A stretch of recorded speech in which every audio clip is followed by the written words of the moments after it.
everyone. So today I'm at the local dog park here with Cookie. I'm playing fetch with him. So if you see me jerking, it's because I'm throwing the ball. And I'll get a good shot. Cookie, come here. Good boy. This is Cookie. He's my assistant's dog. So today I'm going to be doing a video talking about if you see me looking above the camera, it's because I'm watching out for other people. I've never filmed in public like this before, and it is a pretty popular dog park. There's nobody here at the moment, someone just left. So while nobody's here, I'm going to try and film. I may have to do several clips in between people coming and going, but we'll see how we go. So I have here a list that I wrote the other day. So if you see me looking down, that's what I'm looking at. And I'm going to be listing off all of the medical conditions that I have, all of the medications I'm currently on, and also some of the treatments that I've had during my life. So I have a lot of medical conditions. I've had a lot of treatments too. So I'm just going to start off by listing all the things. And if anybody has any questions asking more about a specific disability or anything like that, please leave a comment down below and I will answer through the comments. If there's a lot of people requesting the same question, then I'll do a whole video on that disability. So I'm just going to start off. I'm going to start reading them off. So these are all my medical conditions. So I have cerebral palsy, bilateral talipes, also known as clubfoot. I've got low muscle tone, costochondritis, which is a condition where the muscles around your breastbone and shoulders and that become inflamed really easily. And then I also have, this is a hard one to say, myalgia parasitica. And basically what that means is that my thighs and hips and all of that sort of area are numb but painful. I know, it's an oxymoron. And one of the tests that I had a year or so ago it's called a nerve conductivity test, which is the worst test I've ever had in my whole freaking life. It was horrible. Basically they put a bunch of sensors on the area that's they think isn't like in.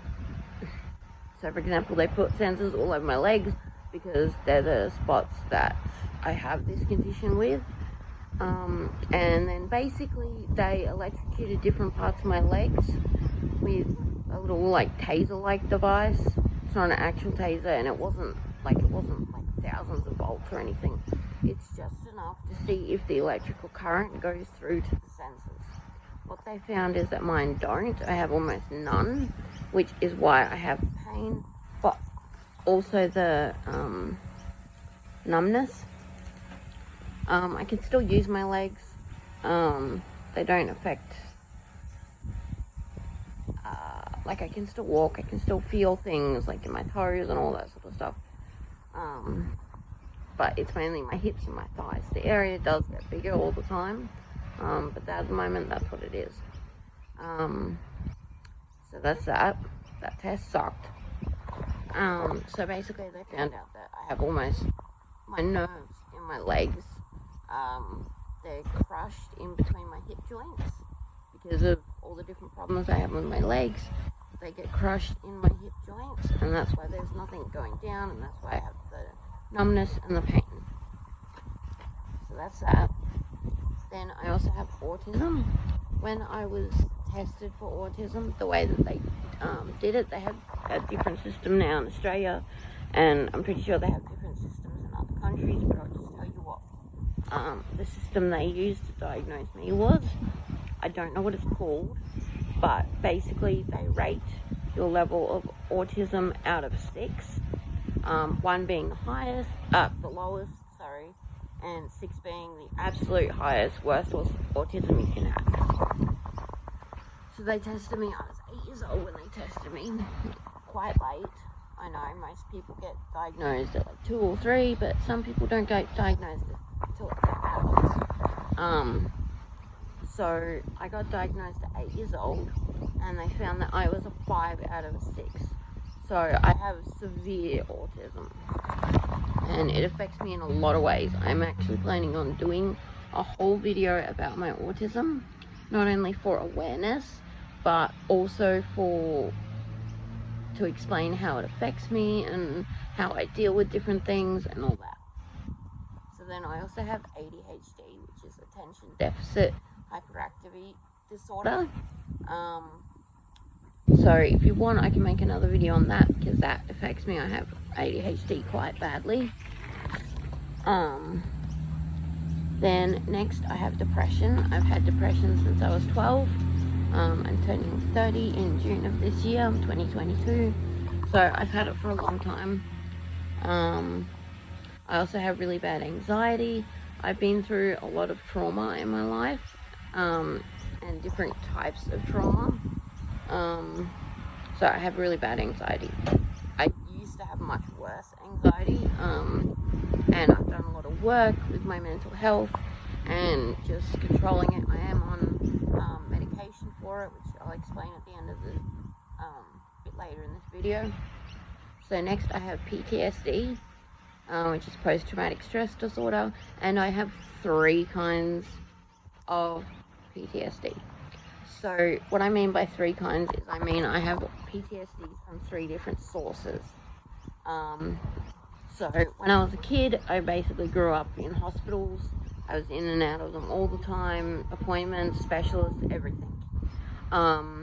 And a lot of times when I was in hospital or whatever, there are a few key events which I can always talk about in another video, but if I explain them all right now, this video is going to be ages long.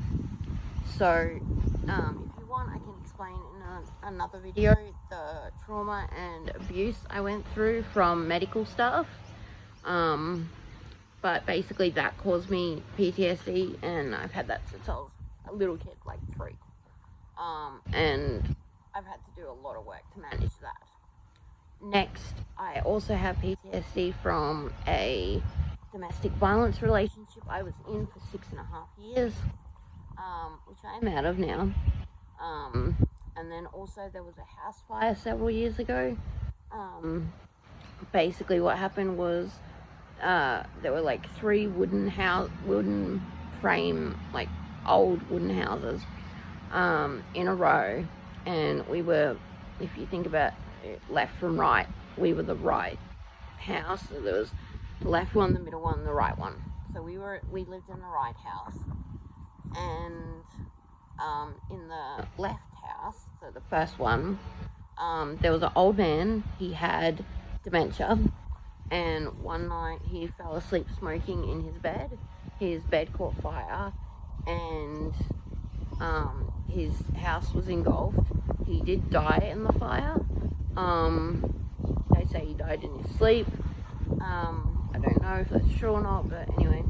And then it took the firefighters quite a bit to get there, and by that point the second house was engulfed in flames. Both those houses burned down completely, and the people in the second house got out, and obviously we got out, and I can make a whole video talking all about that fire, but I'm not going to say much about it more. But anyway, that caused me a form of PTSD, which I've done some therapy for. I can talk about that in another video. And then the third one is, oh no, that was the third one. So anyway, so those are my 3 causes, sources, whatever you want to call it. So 3 PTSD conditions, basically. Next I have BPD, which is borderline personality disorder. I have 3 other personalities. This is my main one, which I am in now.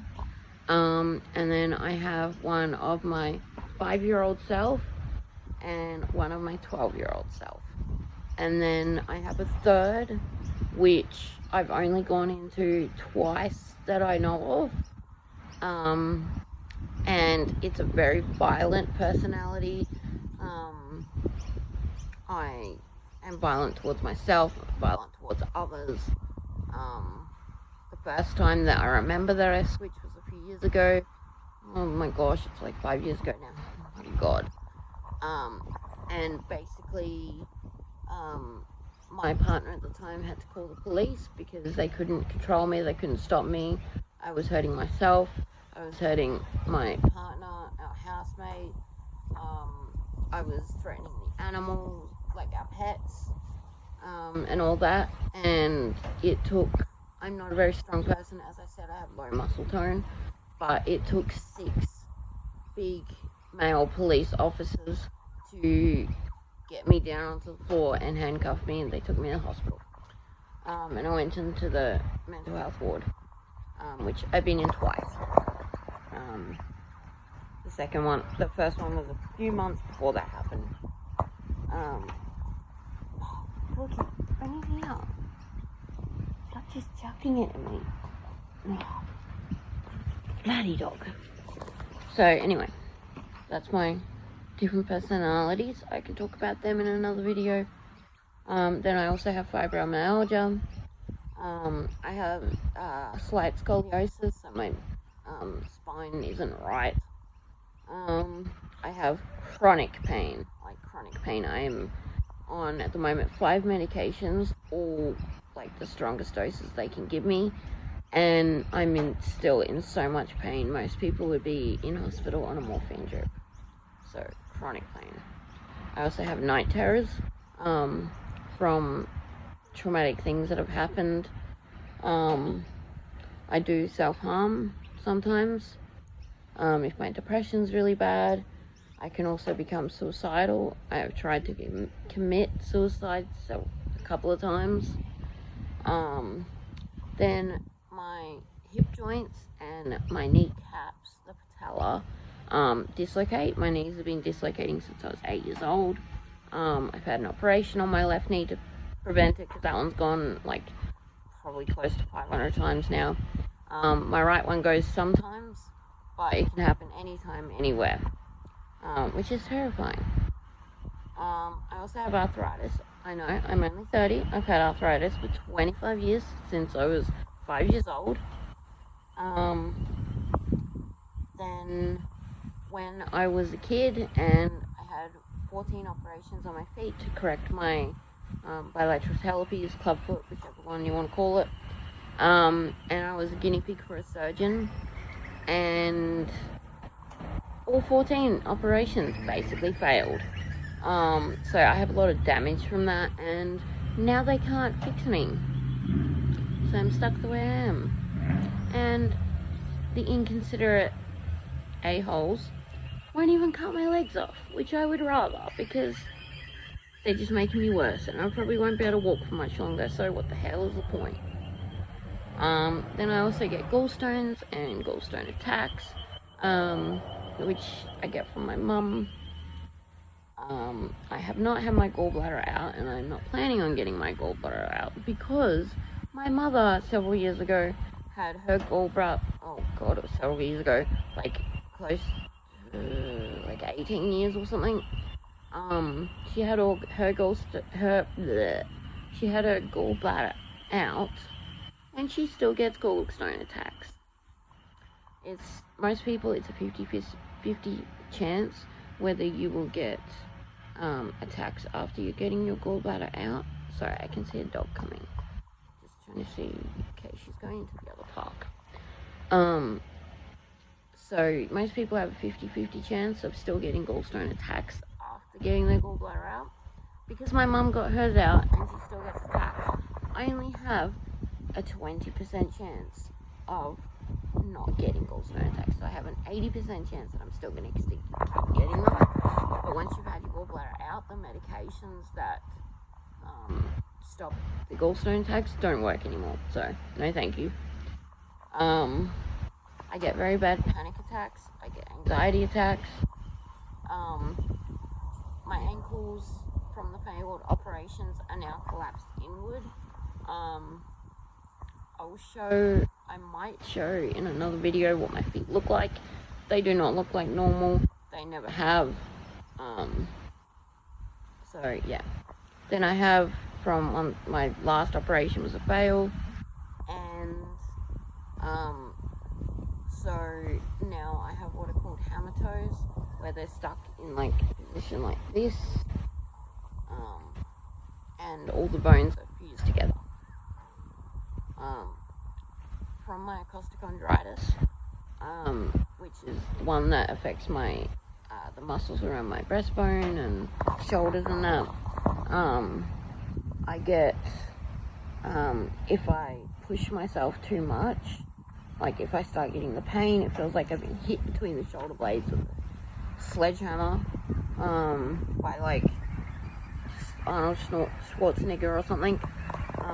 So it hurts a lot, and if I keep pushing past that pain, I will actually black out. So yeah, I've got to be very careful with that, which is actually really hurting right now. But I'm sitting down, so I'm not gonna fall over. And I've got Cookie here, so he'll take care of me till I wake up if I do pass out. But I haven't blacked out for a long time.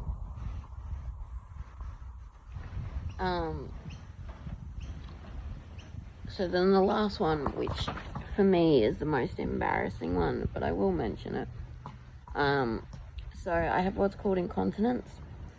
And I have, most people either have incontinence in their bowels or their bladder. I have it in both, which sucks. I might, very much I might, make a video about how it affects me, the treatments I've had, and my experience with it, because I've had there's quite a story behind it. But I'm not sure about sharing that. I'm very embarrassed about having that condition. I hate it. So anyway, now I'm going to go through what my current medications are. They do change about every year or so. So I may make like future videos updating about my medications, see how it goes. So anyway, at the moment, I take 3 tablets in the morning and I think 7 at night. I'll have to double check that. 1, 2, 3, 4. Yep, so I take 4 different medications. One of them I take 3 of. So that's how it ends up being 7. So, medications are in the morning, I take a 150 milligram tablet of Lyrica, which is a nerve pain medication. And then I take 100 milligrams of Celebrex, which is for my arthritis. It's a anti-inflammatory. And then I'm on a new one. It's called Palexia. Once again, it is a painkiller. All 3 of them are painkillers. And I'm on, gosh, it's a new one. I think I'm on 100 milligrams. Then at night, I take 300 milligrams of Lyrica. I take another 100 milligrams of Celebrex. I take 20 milligrams of Lexapro, which is my antidepressant, anti-anxiety medication. And then I take 300 milligrams of Seroquel or quetiapine. It's got 2 names. And that helps me sleep. It helps with my night terrors. And it also helps me with my multiple personality. Good boy. Up here. Wait, call that. Oh gosh, it's not good. Hopefully this will settle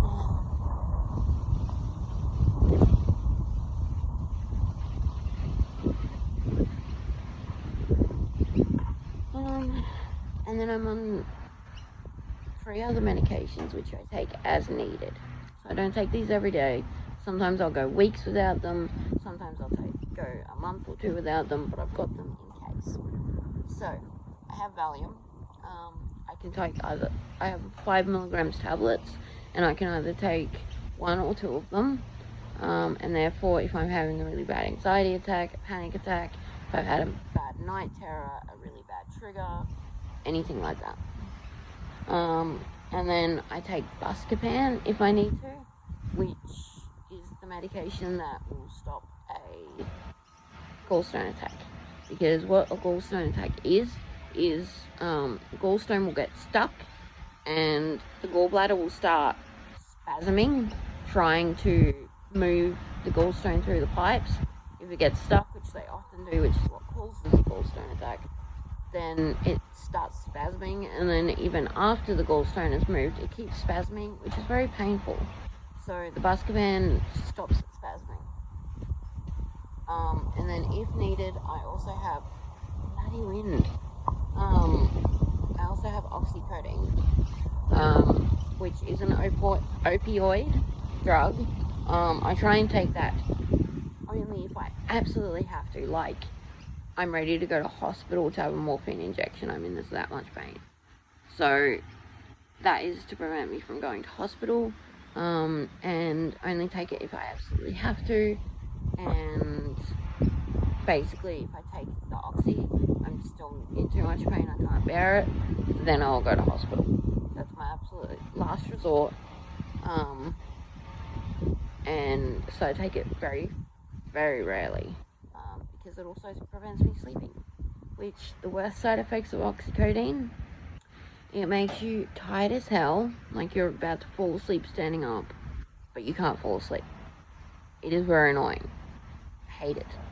So if I'm going to take an oxy, I won't, unless I'm like about to go to hospital. If I don't have it, I try and avoid having them after 10 a.m. because otherwise I won't sleep.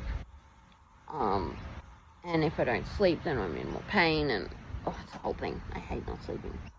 So yeah, those are all my medical conditions, and those are all my medications that I'm on currently. It's the 14th of February 2022. Happy Valentine's Day. So yeah, that was all my medical conditions, and now you might be able to understand a bit better why I have my assistant's dog Cookie. He's a good boy. Come here. Sit.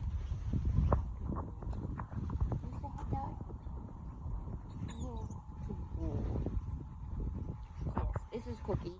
I'm planning on making a whole video showing all of the things, all of his commands, so all the things he's trained to do, and show how he helps me with both my mental health and physically. If it had been just for my mental health, I would have gotten like a Chihuahua or something, because they're my favorite dog, but I needed a bigger dog. I didn't want a large dog, but I wanted like a medium-sized dog, and I needed a dog that was calm, wasn't very boisterous, that sort of thing, and I needed one that would have high intelligence, which is why I picked Cookie. He's a purebred Collie, which means he's bred from a purebred Border Collie and a purebred Kelpie. So he's known as a purebred Collie, even though it's a mixed breed, because he's from two purebreds, which make a purebred mixed breed, which is confusing as hell. But anyway, so he's a Collie. He's 3.5 years old at the moment. He turned 3 in September, and I've had him since he's 4 months old. But anyway, I'll do a whole nother video. This video is already really long. So yeah, I'm gonna sign off now. Once again, if you have any comments, any questions, anything, any ideas that might help, anything, let me know down below. Once again, if I get a lot of comments asking the same thing, I'll make a video about it. And so yeah, so I hope you like this video. If you do, give it a thumbs up and subscribe if you want to find out more about how I live my life with all these disabilities.